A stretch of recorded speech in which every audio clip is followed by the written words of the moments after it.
북한군이 중부전선 비무장지대에서 군사분계선을 넘은 사실이 뒤늦게 공개됐습니다. 합동참모본부는 지난 9일 낮 12시 30분쯤 비무장지대에서 작업을 하던 북한군 일부가 군사분계선을 약 50m 침범했었다고 밝혔습니다. 군사분계선을 넘은 북한군은 약 20명으로 경고방송과 경고사격이 이뤄진 뒤 즉시 북쪽으로 돌아갔습니다. 북한군이 즉각 북상한 것 외에는 현재까지 특이 동향은 없습니다. 동향을 면밀하게 감시하면서 작전 수행 절차에 의거 필요한 조치를. 군은 북한군 여러 명이 곡괭이와 같은 도구를 지참하고 있었던 것으로 보아 작업 중 길을 잃은 것으로 판단해 침범할 의도는 없던 것으로 판단했습니다. 또 당시 비무장지대는 수풀이 우거져 있어 군사분계선이 잘 보이지 않는 상태였다고 설명했습니다. 다만 북한군 중 일부는 무장 상태였던 것으로 전해졌습니다. 우리 군은 북한군이 군사분계선에 다가오기 전부터 상황을 관측하고 있었다고 설명했습니다. 군이 북한군의 침범 사실을 이틀이 지나 공개한 것을 두고선 남북 사이 긴장감이 고조되는 것을 피하기 위한 것이라는 분석이 나옵니다. 대응은 단호하고 즉각적으로 하되 메시지 전달 측면에서는 다소 숨고르기를 하면서 상황을 확전으로 몰고 가지 않으려는. 북한군이 군사분계선을 침범한 지난 9일은 우리 군이 대북 확성기 방송을 재개한 날입니다. 서로 무관하지 않을 수 있다는 관측 속에 우리 군도 동향을 주시하고 있습니다. 북한군이 그제죠. 저희가 대북 확성기 방송을 재개한 그날인데 군사분계선 단순 침범을 했다고 하지만 우리 군이 경고 사격을 했다고 합니다. 이 부분 어떻게 해석해야 될까요? 제가 볼 때는 뭐 단순 침범이니까 네. 큰 뭐 문제는 아닐 거라고 보고요. 만일 이제 이것이 이제 어떤 의도를 가졌는지 좀 더 분석은 필요한데 우리가 이제 경고 사격을 안 했으면 더 침범할 수도 있는 거고 그것이 침투로 연결될 수도 있는 거거든요. 그래서 이제 전방에 있는 우리 장병들이 잘 경계를 서고 있다라고 하는 것을 보여줬다 이렇게 봅니다. 예. 어쨌든 공교롭게도 하필 이 시점이었단 말입니다. 그래서 그렇죠. 여기에 대한 해석이 나올 수 있을 것 같은데 혹시 다른 뭐 단순 침범이 아닐 수도 있다 이런 시각은 없을까요? 그렇죠. 단순 침범이 아닐 수도 있는데 네. 그래서 이제 그것이 우리가 경고 사격을 안 했다라고 하면 더 침범할 수 있는 거고 그것이 다른 이제 도발로 연결되었을 수도 있을 텐데. 우리 군에서 적극적으로 이제 대응을 해서 넘어오지 말라고 경고 사격을 했기 때문에 그래서 이제 이걸로 마무리됐다라고 보는데요. 네. 제가 볼 때는 뭐 이 전선에서 지금 당장 북한이 이렇게 침투하거나 그럴 것 같지는 않다라는 생각은 합니다. 그럼에도 불구하고 지금 이 시점에서 이런 일이 있었기 때문에 경계 태세는 조금 강할 필요는 있다 이렇게 보죠. 그렇군요. 네, 어제 대북 확성기 방송하지 않았다는 내용 한번 이제 얘기를 해볼 텐데 일단 전략적 유연성 차원에서 저희가 뭐 속도 조절에 들어갔다 이렇게 봐야 됩니까? 어떻습니까? 지금 말씀하신 대로 저도 그 말에 동의를 하는데요. 사실상 우리가 가지고 있는 것이 고정식이 한 24개, 각 사단마다 하나씩 있어요. 한두 개씩. 예. 그리고 이제 이동식 확성기가 한 16대에서 총 40대를 가지고 있거든요. 그런데 그걸 9일 날 2시간만 딱 하고 안 했단 말이죠. 그래서 북한한테 어떤 의미를 주느냐 하면 이것이 가지는 것이 우리가 이 정도의 능력을 가지고 있고 이런 의지를 가지고 있다. 그래서 향후 북한의 태도에 따라서 언제든지 이걸 24시간 가동할 수도 있고 40개 전체를 다 가동할 수도 있으니까 북한이 자중자애하기 바란다. 이런 의미를 이제 보낸 거거든요. 그래서 이것은 지금 말씀하신 것처럼 속도 조절에 해당이 되기도 하고요. 또 하나는 이 대북 확성기 방송이라는 카드 자체가 굉장히 우리한테는 중요한 카드고 북한으로 봐서는 아킬레스건에 해당이 되는 겁니다. 이걸 한꺼번에 다 써버리기보다는 조금 잘라서 살라미 형태로 이렇게 사용하는 것도 꽤 괜찮은 전술적 대응이라고 생각을 합니다. 이 확성기 관련해서 일각에서는 이런 얘기도 합니다. 뭐 이 대북 확성기가 10km에서 30km까지 멀리까지 나간다고 하는데 일각에서는 이게 좀 성능이 떨어질 수 있다. 뭐 10km 내외 이 정도밖에 안 될 수 있다고 하는데 어떻게 좀 평가하십니까? 우리의 출력이라고 하는 것은 뭐 엄청나죠. 사실상 그게 이제 지금 말씀하신 것처럼 10km에서 30km라고 하는 것은 두 가지 경우를 생각해야 되는데요. 하나는 바람의 영향, 그다음에 두 번째는 앞에 산이 있느냐 없느냐의 그 차이가 있겠죠. 그래서 서부전선 같은 경우에는 산이 거의 없잖아요. 아주 낮은 산이고 그래서 아주 깊게 30km까지 갈 수가 있습니다. 그래도 동부전선 같은 경우에 중동부전선 같은 경우에는 굉장히 큰 산들이 많잖아요. 그게 이제 넘어가는데 한계는 있겠죠. 그런 차원이고요. 서부 쪽은 많이 길게 간다. 그렇죠. 예. 이제 그런 차원에서 해석을 하고 뭐 이렇게 아시면 될 것 같습니다. 예, 알겠습니다. 어쨌든 이 북한 역시 전방 지역에 대남 네네. 확성기를 좀 설치했다 이런 얘기까지 들리고 있는데 어쨌든 우리의 대북 확성기는 주민들, 특히 병사들한테 북한 병사들한테 좀 동요를 일으킬 수 있다. 이렇게 좀 보는 전략이 맞겠죠? 그렇죠. 이제 우리가 보내는 것이 그 내용이 무슨 뭐 평가나 판단의 기준에서 하는 것이 아니고 팩트를 기준으로 해서 이제 방송을 하거든요. 그래서 국제 뉴스도 이렇게 보내고 우리 대한민국의 발전상을 포함한 국내 뉴스 그리고 북한이지만 북한 군인이고 북한 주민이지만 북한 내부의 뉴스를 모르잖아요. 그런 뉴스도 이제 보내기도 하고 여기에 날씨 예보 그리고 이제 우리 BTS를 포함한 우리의 가요들 이렇게 보내면 이것이 북한으로 봐서는 굉장히 큰 이제 그 체제 위협 요소가 되는 거죠. 북한에서 이제 한류가 상당히 퍼져 있다는 것은 뭐 기본 이제 상식이 됐습니다. 그래서 북한은 이 한류를 차단하기 위해서 청년 교양 보장법 그리고 반동 사상 문화 배격법 그리고 평양 문화의 보호법 이 세 가지 법을 1년 단위로 해서 최근에 한 3년 동안 이 법을 만들어서 한류를 차단하려고 했거든요. 네. 그런데 만일에 이게 대북 방송이 된다면 이것이 이제 체제 균열을 가져오게 되고 또 북한 인민군들한테 내부 동료를 가져올 수 있기 때문에 굉장히 큰 문제가 되는 것이죠. 그래서 북한이 여기 아주 예민하게 반응하는 겁니다. 그렇군요. 뭐 얼마 전에는 그거 들었던 것 같습니다. 이 북한 주민들이 한국 문화를 접한 북한 주민들 뭐 북한 정부에서 좀 처형했다 뭐 이런 얘기가 들렸던 것 같은데 어쨌든 이 북한 김여정 부부당이 그제 낸 담화 보면은 뭐 특유의 비아냥도 없고 네. 좀 수위를 조절하는 듯한 모습 보였거든요. 이 속내는 뭘까요? 사실상 이제 그 김여정 그러면은 비아냥의 대표 선수인데 예. 이번에 이제 발표한 걸 보면은 비아냥이 없었어요. 그리고 담화문도 굉장히 짧은 게 최근에 이제 발표한 담화문 중에서 가장 짧은 담화문이 아닌가 이런 생각을 하는데 그 담화문의 핵심 내용은 그런 것 같습니다. 예를 들어서 이제 대북 전단이 계속 오고 그리고 이제 대북 확성기 방송이 병용이 되면 여기에 대해서 우리는 새로운 이렇게 대응을 하겠다라고 얘기를 한 거거든요. 그래서 이 내용을 보면 과거에는 보지 못한 그런 이제 내용입니다. 그래서 북한 스스로도 굉장히 수위를 조절했구나 하는 그런 생각을 하거든요.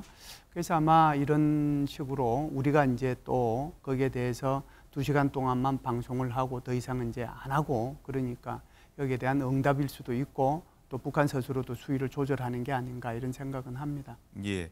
어쨌든 지금 중요한 거는 북한이 다음 혹시 도발을 또 하는 거 아니야 이런 걱정, 우려가 있는 건데 일단 우리 일부 탈북민 단체에서 오늘일 수도 있을 것 같습니다. 네네. 일단은 대북 전단 10만 장을 북으로 보내겠다는 입장인데 예. 북한이 또 이를 빌미로 좀 도발할 수 있지 않을까 걱정이 나오거든요. 네, 그럴 가능성은 뭐 항상 있죠. 제가 이제 엊그제도 그 자유북한 운동연합 거기에 박상혁 대표하고 같이 이제 얘기도 좀 하고 그랬는데요.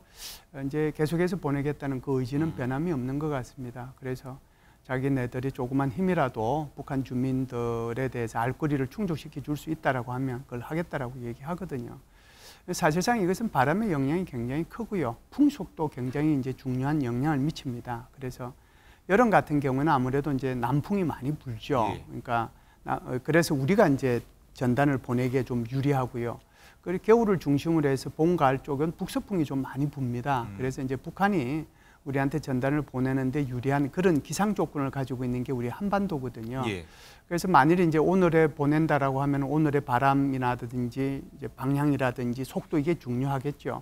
그렇게 해서 이제 만일 보내면 아마 북한도 여기에 대해서 대응을 하게 될 텐데 우리가 보낼 때 조금 이제 고려를 하면 좋겠다는 생각은 이것을 이제 공개해서 보내느냐 비공개로 보내느냐 그 차이는 뭐 있다라고 생각을 해요. 예. 그래서 공개해서 보내면 북한도 여기에 반응할 수밖에 없는 거고요. 비공개해서 보내면 이것은 반응할 수도 있고 안 할 수도 있는 거거든요. 그런 이제 전략적 마인드도 그분들이 좀 가질 필요는 있지 않은가 이런 생각은 합니다. 예. 자, 그럼 여기서 이번 4차 오물풍선의 경우에는 용산 대통령 집무실 코앞에 떨어져 굉장히 우려를 샀지 않습니까? 네네. 여기서 뭐 문제 제기한 목소리가 저희가 준비했는데 한번 듣고 얘기 나누도록 하겠습니다.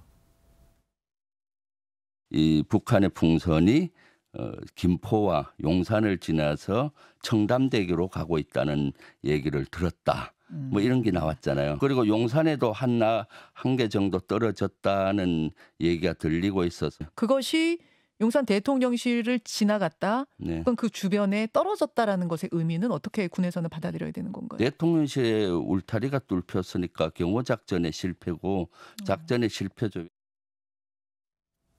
네, 들으셨는데 자 비행 금지 구역이 뚫렸습니다. 여기 대해서 우려가 굉장히 많은 것 같습니다. 네, 그 비행 금지 구역이라 하면 대통령실을 중심으로 해서 한 3.7km 이렇게 원형을 이렇게 그려가지고 그것을 이제 P73 구역이라고 이렇게 정해놓거든요.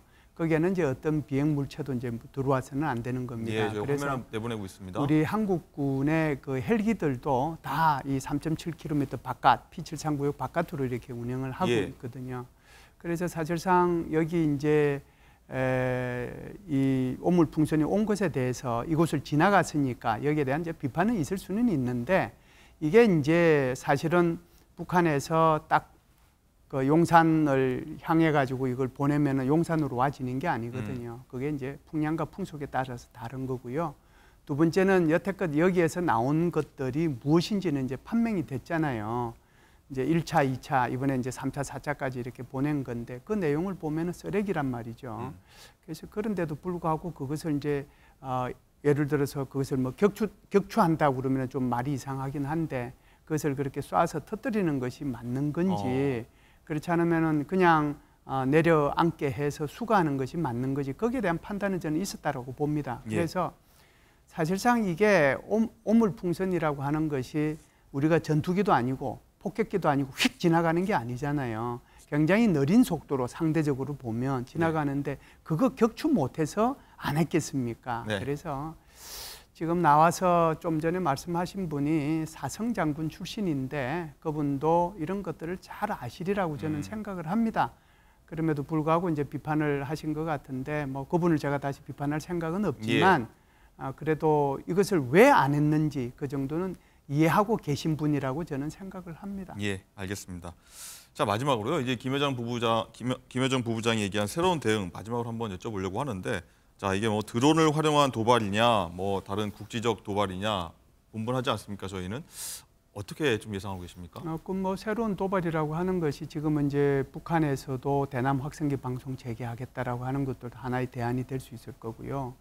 두 번째는 이제 2015년도에 사실은 그런 일이 있었는데 우리 목함 지뢰 사건이 나고 난 뒤에 우리가 이제 대북 확성기 방송을 재개하니까 북한에서 여기에 대해서 76.2mm, 그다음에 14.5mm 고사포하고 저기 평사포, 평곡사포 그 각각 한 발, 세 발씩 이렇게 쏜 적이 있거든요. 그러면은 이제 우리가 이번에 고정식 이런 그 대북 확성기 방송 시설에 대해서 북한이 이런 도발을 할 수 있다는 게 있을 수 있고요.